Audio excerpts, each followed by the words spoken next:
Hello दोस्तों, अश्व शौक प्रेडिक्शन में आपका स्वागत है। Good morning. आज है 10 फरवरी 2025 सोमवार का दिन। प्री मार्केट रिपोर्ट प्रस्तुत कर रहा हूँ। सुबह के लगभग 7 बजे है।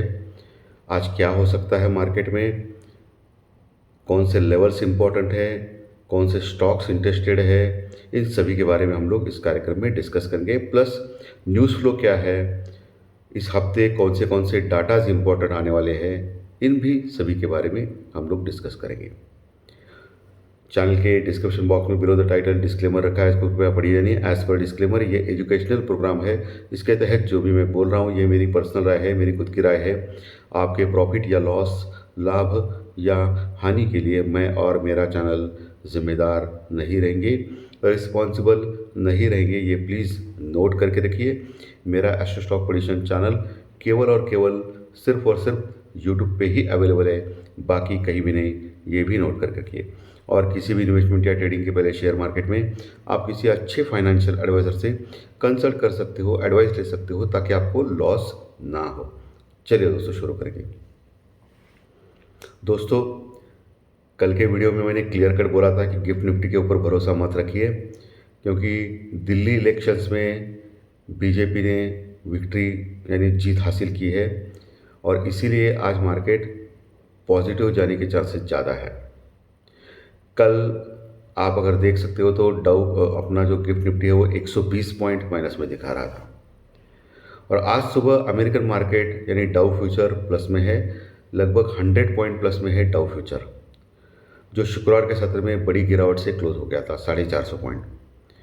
तो आज 100 पॉइंट प्लस में डाउ फ्यूचर है, और हमारा जो गिफ्ट निफ्टी जो 120 पॉइंट 120 पॉइंट माइनस में दिखा रहा था कल तक, वो अभी सिर्फ 40 पॉइंट माइनस में दिखा रहा है। और ये तो होने वाला ही था, मुझे पता था, और ये मैंने कल आपको ऑलरेडी बोल दिया था।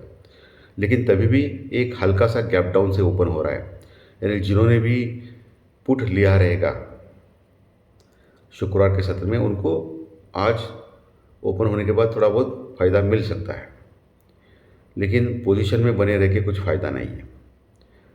सो 40-50 पॉइंट माइनस में दिखा रहा है गिफ्ट निफ्टी अभी आज सुबह। एशियन मार्केट सबड्यूड है, फ्लैट टू पॉजिटिव चल रहा है। 20 पॉइंट प्लस में चल रहा है जापान का मार्केट। आज सुबह क्रूड ऑयल थोड़ा सा हल्का सा बढ़ा है दोस्तों, ये थोड़ा चिंता है, चिंता का विषय। $75 के ऊपर गया है क्रूड ऑयल, जो $74 के आसपास था शुक्रवार तक, तो वो थोड़ा हल्का सा बढ़ा है।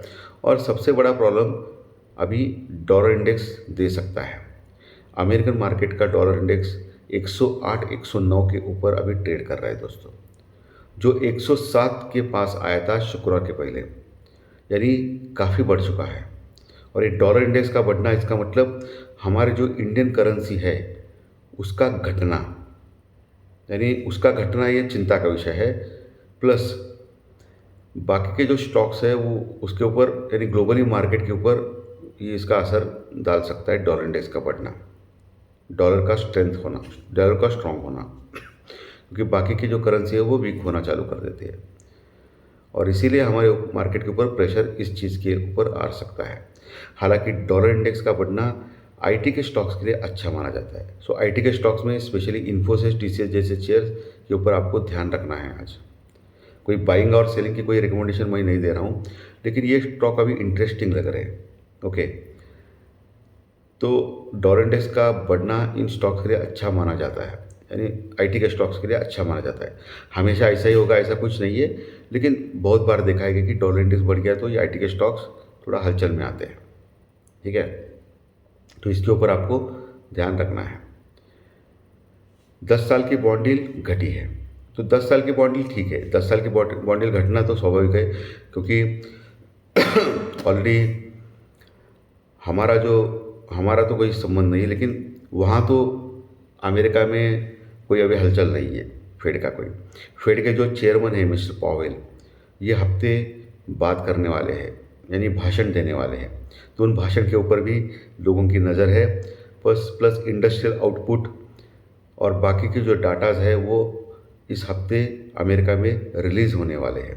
और सबसे इम्पोर्टेंट डाटा है यूएस इन्फ्लेशन डाटा, यानी अमेरिका का महंगाई का डाटा, जो इसी हफ्ते आने वाला है।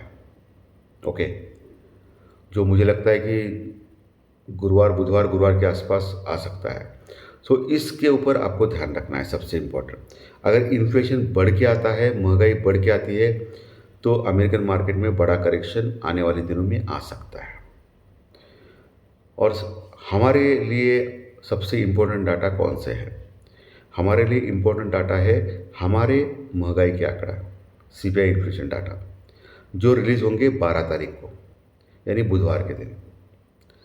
तो ये इन्फ्लेशन डाटा हमारे लिए भी इम्पोर्टेंट है, लेकिन अब ये नॉन इवेंट हो चुके हैं। इन्फ्लेशन डाटा बढ़ के घट के ही आएंगे ऐसा मुझे लग रहा है। और रिजर्व बैंक ऑफ इंडिया ने already 0.25% rate of interest cut किया है, यानी ब्याज दरों में घटत ऑलरेडी की है। ओके, सो इस चीज़ का कोई इतना महत्व नहीं है। लेकिन इन्फ्लेशन डाटा हमारे भी 12 तारीख को आने वाले हैं। अमेरिका के इन्फ्लेशन डाटा भी आने वाले हैं, और बाकी के डाटा, आईआईपी डाटा वगैरह सब आने वाले हैं। और फेड के चेयरमैन का भी स्पीच है इस हफ्ते। सो वॉलेटिलिटी एक्सपेक्ट कर सकते हैं। सबसे इम्पोर्टेंट, आज सुबह मार्केट रिएक्ट करेगा दिल्ली में, न्यू दिल्ली में जो भारत की बीजेपी की जो विजय हो चुकी है इलेक्शंस में, भारतीय जनता पार्टी की, उसके ऊपर आज मार्केट रिएक्ट करेगा, और वो पॉजिटिव रिएक्ट होगा, ये कोई बोलने वाली बात नहीं है, ये तो होने वाला ही है। लेकिन ग्लोबली जो शुक्रवार सत्र तक नेगेटिव था, वो आज सुबह डाउ फ्यूचर ने क्या किया, उसको प्लस कर दिया, डाउ फ्यूचर प्लस में आ गया। सो इसीलिए मार्केट अभी फ्लैट टू नेगेटिव ओपन होने जा रहा है, देखना पड़ेगा क्या होता है। पुट कॉल रेशो की बात करेंगे तो निफ्टी का पुट कॉल रेशो 0.87 के पास है, यानी हल्का हो चुका है काफ़ी, लेकिन बैलेंस है, कोई ओवरसोल्ड नहीं हुआ है और कोई ओवरबॉट तो नहीं हुआ है। और बैंक निफ्टी का पुट कॉल रेशो भी एक के पास ही है, कोई समस्या नहीं है, पुट कॉल रेशो में तो कोई प्रॉब्लम नहीं है दोस्तों। और इंडिया विक्स की अगर बात करेंगे तो इंडिया विक्स काफ़ी गिर चुका है, और मैं ये लगातार बोल रहा हूँ कि इंडिया विक्स गिरने वाला है। बजट के दिन भी बोला था, और आरबीआई की पॉलिसी के दिन भी बोला था, और वो दोनों आपने देखा कि इंडिया विक्स 19 का अभी 13.5 के पास आ चुका है।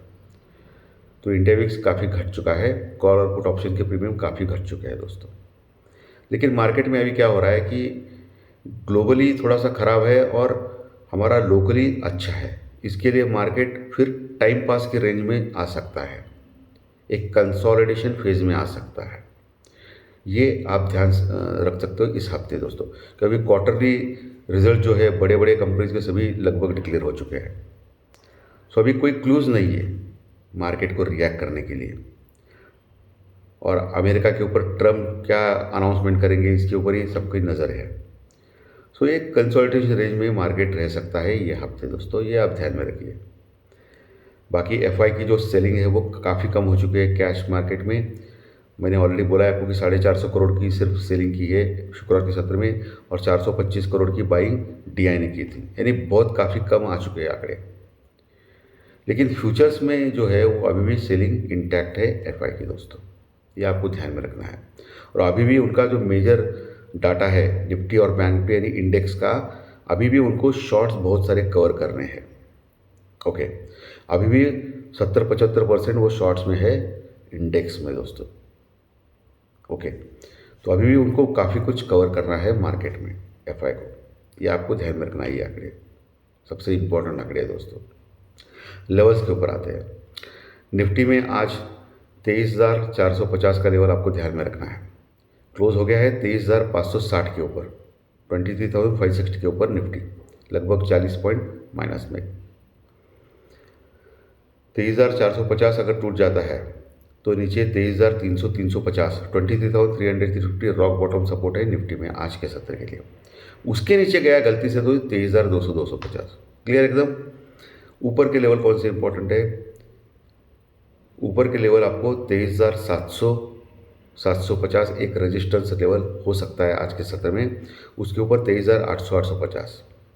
ठीक है, ये दो लेवल इंपॉर्टेंट हो। देखिए बाकी कोई बड़ा ट्रिगर आज बीजेपी का ही है जीत का, इलेक्शन का। सो 23,850 के ऊपर अगर निकल जाए तो 24,000 का लेवल भी प्राप्त कर सकता है निफ्टी आज के सत्र में।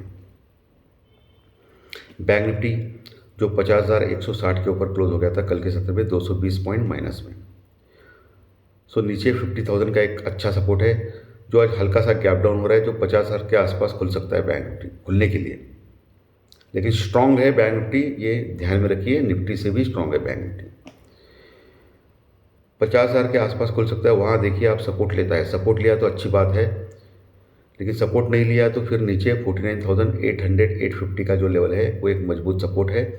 उसके नीचे 49,550 से लेके 49,650 का जो एरिया है वो एक सपोर्ट का काम कर सकता है बैंक निफ्टी में नीचे के लेवल। 49,500 550 के नीचे अगर निकलता है तो फिर 49,200 300 तक जा सकता है बैंक निफ्टी, और नीचे 49,000 का एक मजबूत सपोर्ट है बैंक निफ्टी में।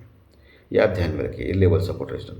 ऊपर 50,500 एक स्ट्रॉन्ग रजिस्टेंस रुकावट है जहाँ कॉल रेटिंग है। उसके ऊपर 50,800 और 51,000 का लेवल, ये एक रजिस्टेंस रुकावट हो सकते हैं।